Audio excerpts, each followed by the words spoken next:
So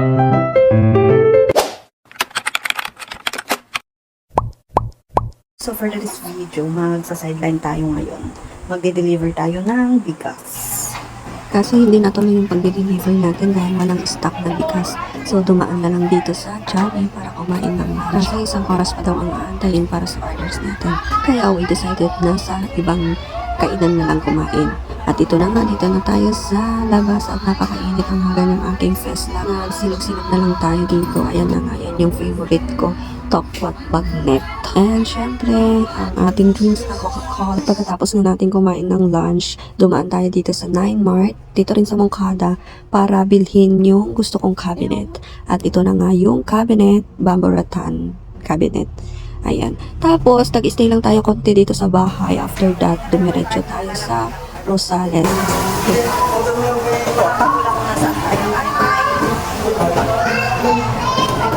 Tayo guys, mga kakakulang na saan na naman ako guys.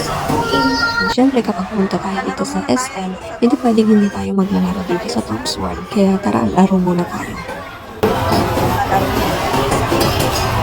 Aura-aura muna tayo ng konti habang nagpapalit tayo ng token. So usually, kunti lang naman yung kinukuha ng token. Worth of 200 pesos lang.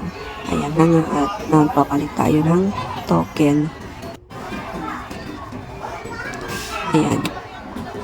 Tapos, ayan na yung mga ticket na nakuha natin sa paglalaro na pwedeng i-claim or i-redeem ng mga items. Pero dati hindi pa kami magre-redeem.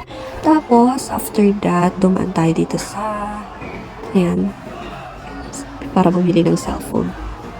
Samsung ata, Samsung store. Dito rin sa SM Rosales. Pagkatapos natin bumili ng cellphone, so dumiretso na tayo dito sa food court para mag-dinner. So, dalawa lang naman yung gustong-gusto kong pinagbibilhan dito. It's either Mr. Kimbap or sa Torts. Kasi yan na nga yung mga dinner natin. And, ayan, feeling ano tayo dyan, Indian. Ayan, nag-addict sa Indian. Tapos parang roti, tapos nilagyan ko siya ng beef. Nito, yan. Let's eat!